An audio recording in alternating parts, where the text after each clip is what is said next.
Today, Hump Day Gaggle to talk a little bit about this. Executive Director for the Latino Partnership for Conservative Principles and former Chief of the U.S. Office of Citizenship for President George W. Bush, Alfonso Aguilar, Democratic pollster Margie Omero, and Deputy Editor of the Rothenberg Political Report and contributing writer for Roll Call, Nathan Gonzales. Welcome all. Thank you so much. Thanks for having us. Turn over here first. I'm always fascinated that when you do these photo ops on the border, it's always to try and reinforce security. You're going to have, it's a bipartisan group, Flake and McCain, Bennett, and Schumer. And what do you think would ultimately be acceptable for Republicans in terms of the idea of border security? Because that seems to be this sort of idea that we don't have a real definition of yet. Where can we get in a bipartisan bill that would say that the border is truly secure? Well, that's a very good question, and you're going to get dozens of definitions of what border security is or border control. I think it's basically operational control, and I think we're getting there. Border security has improved dramatically. I don't think at the end border security is going to be the sticking issue in the debate. I think it's going to be, and not even path to citizenship. I think, at least in the discussions of the Gang of Eight, it is how to manage the future flow of immigrants, and that is key. Because if you really want to address this fully, comprehensively, we may legalize the undocumented, given them a path to citizenship, but our economy still needs foreign workers from time to time, and if we don't have an adequate mechanism to bring them in, that's a problem. And we're having a problem with the unions, specifically the AFL-CIO, which is really not willing to negotiate, and that's where President Obama could put pressure on the unions to support a workable guest worker program.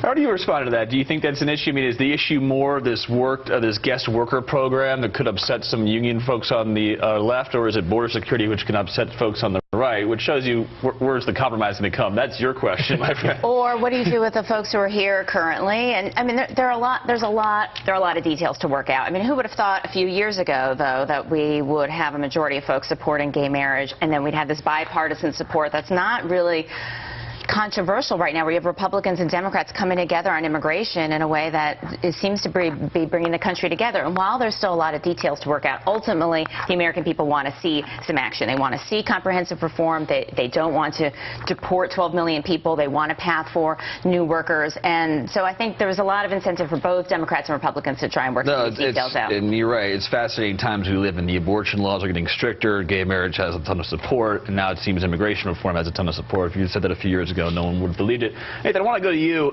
In terms of the reality here, though, from studying the Hill, studying how Washington operates, even if the Senate bipartisan Gang of Eight puts forward a plan come April, there's still a lot of time left to kill it. And I always say, the longer it hangs out there, the more shots it takes. That's why things always seem, anything big on Capitol Hill usually seems to go quickly behind closed doors and move into plain view. Well, I think what this could come down to is Speaker Boehner's willingness, I guess, to violate the Hastert rule once again, which he's done with the Hurricane Sandy relief funding and Violence Against Women Act, because I do think there are some in the Republican caucus willing to go for a compromise. But, is Speaker Boehner willing to do that once again? And I really wonder if the fallout, there's all this talk about the Republican base and threat of primaries. I wonder if there's that fervent threat on the right for some of these members who could vote for something comprehensive. I think economic issues and other things might be more pressing than the immigration issue. And it seems to me there's a lot of cover from conservatives that they want to take it, in the sense of, growing the tax base. There's U.S. Chamber of Commerce and those types of groups are very much in favor of doing this because it helps, big business. So if Republicans want to jump in the deep end, they can do it.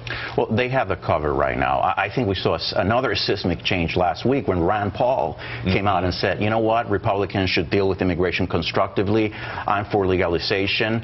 He didn't close the door to a path to citizenship. That's going to provide cover to a lot of Tea Party conservatives. So I think the Republicans are opening up to immigration reform, to a path to citizenship. But again, the guest worker program is key. And let's, a lot of attention has been paid to what's happening in the Senate, but the House also is in the middle of discussions, and that process is even much more open, and there are good Democrats and good Republicans considering all sorts of ideas. So and that's where it comes down to Boehner, because the House Judiciary Chairman Goodlatte has said, well, let's take some time on this. Boehner said the deal's practically done in a bipartisan way. I think all eyes will be on the House eventually for this. this. Raji, in terms of the president's legacy, is it fair to say this is probably the top priority of the second term? I think there are a lot of top priorities. I mean, you have this, you have gun laws, you have the debt deal. You have the debt deal, you have taxes, you have energy. I mean, there's a whole variety of things that I think are key to the president's legacy, and this is one. And this is certainly one, as I said, where Republicans seem willing to come to the table. He's got to get this done. I mean, for the history books, to a degree, this is something they want. I mean, because for Democratic politics to be able to say we had the White House when immigration reform went through is quite significant. Right. I think, and this is, as Marty said, there are multiple priorities. I mean, health care from the first term is probably going to, depending on ultimately what history says about it, will be a big defining part of his legacy. And now immigration, I think they want to get it done along with tax fairness and all these other issues. Our panel will be sticking around.